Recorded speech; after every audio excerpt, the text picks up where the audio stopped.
So Back to Black is out in UK cinemas this Friday, and Marisa Abela, who plays Amy, joins us now. Hey! Hi, It's so good to see you. Firstly, congratulations. We've both seen it and we both love it. We loved it. I want to watch it again. I want to watch it again. It was that good. Thank you. And you were so good. But, I mean, what was it like auditioning for the role? Did you really want it?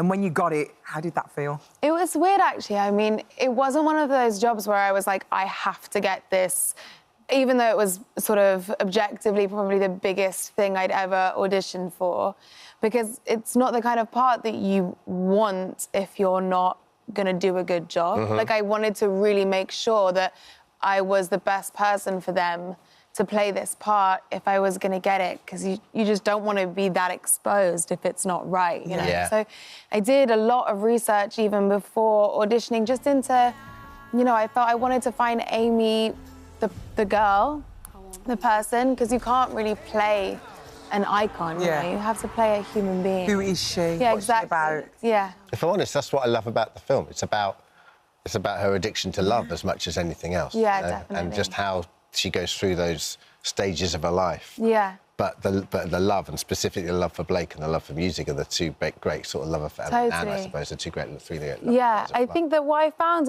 in you know, in a lot of the research that I was doing was that she had this sort of insatiable appetite for a lot of things in life, whether it was like music and those references, or love, or a dependency on whether it's relationships or other things, like.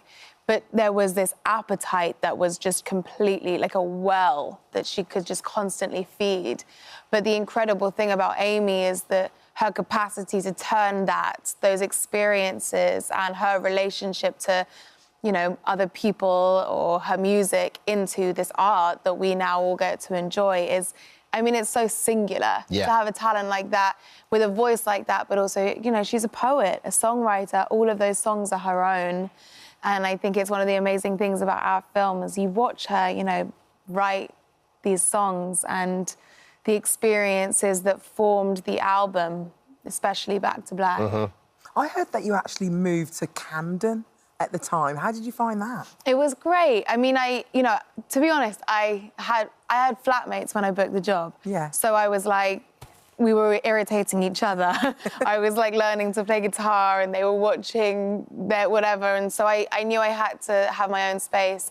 So then when I knew I had to move, Camden seemed like the obvious place to be. Makes sense. And also it was great, you know, it meant I could go to the Good Mixer at 11 o'clock on a Tuesday afternoon and watch people play pool and see what that felt like and really get a sense of a place that's not, you know, you go to Camden and you go to Camden Market or whatever, and it's very different to living there and really getting a sense of the community and the people that choose to spend all of their time in Camden. She really embodied that. And, you know, I was there for 12 years and she really embodied Camden. And you see, I mean, literally, I was there last night and she, you know, there's a big mural of her out just under the bridge. And, you know, she was everything. That was sort of kind of her life around there, wasn't it? It was important for you as well to play her and not mimic her, wasn't it? Yeah, definitely. I mean, I knew that it had to be recognisable as Amy and distinguishable as the person that we all know.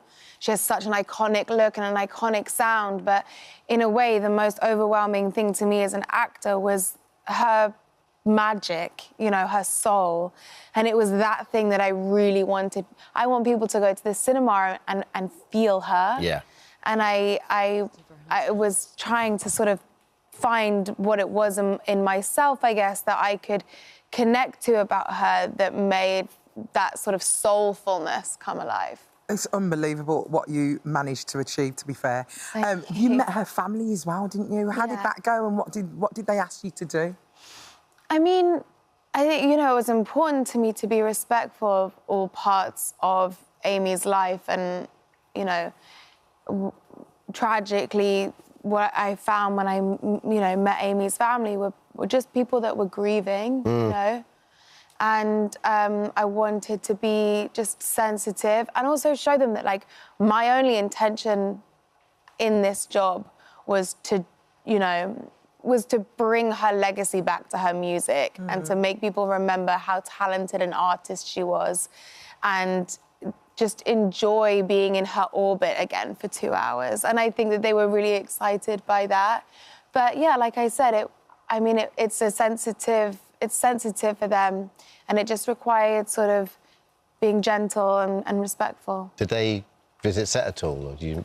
They did, yeah. They came. There was one day that they came, and yeah, I remember Janice said to me, you know, I can't believe all these people are here for my naughty Amy. Oh. And you know, that's what it is, and I think that's what our film really represents, is that girl. You know, part of the reason that everyone fell in love with her in the first place was because, like, where did she come from? This girl from North London who had that voice and all those things to say, and yeah, I think that you could really feel that. But I think what most people loved about her was she wasn't perfect, and so she was a mirror up to all of us in many ways.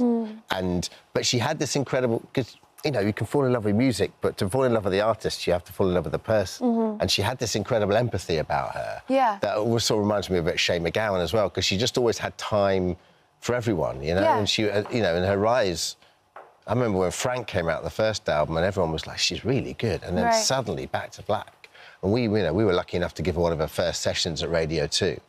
And it was, I can count, it was her and Adele, the only two artists, where the whole building stood still. Really? And people were up. Literally, I looked up from the microphone, you can just see the whole place is crammed full of people, and normally it'd be an engineer and a producer, do you know what I mean? Yeah. So wow. It's almost more than the music, I think, isn't it? And Totally. I think you captured that empathetic side to her so well. Thank you. Well, I think that's, for me, I mean, people often talk about the tragedy within her story, and of course, with hindsight, we know that there's lots of tragedy there. But for me, one of the more heartbreaking things is that part of the thing that made her who she was this strong sense of normality. She craved normality in her life and relationships that felt authentic and real, and you can really hear that in the music.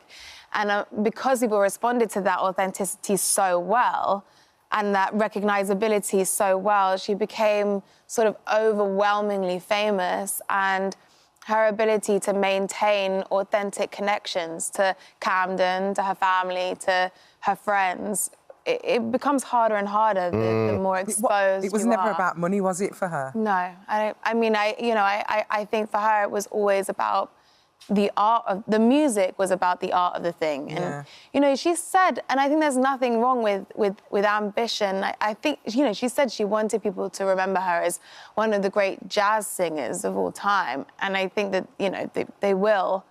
But I think, like, famous in terms of being hounded was not what she was interested in. No, you absolutely embodied her fully, like the look, the voice. How did you research into her? Did you just watch loads of videos? What did you do? I think I watched everything that there is to see about her, and I listened to also lots of radio interviews. That was really helpful for the voice. But also, you know, I worked with a singing teacher and a movement teacher, and I booked the job about 4 months before we started filming, and it was really, you can kind of split it into two camps, I think. There's the physical training and the technical stuff to make it distinguishable as a real person, but then there's the work that you'd always do as an actor, which is like, what does Amy want from her life? Yeah. How does she connect? How does she love Blake? How does she love her family? How does she express herself? And it's kind of the duality of those two things that makes someone make sense, I think. Your voice is incredible, by the way, because it is thank your you. voice on the film as well. Yeah. Unbelievable. Back to Black in cinemas tomorrow, Marisa. Thank you so much. Thank you for having me. Thank you.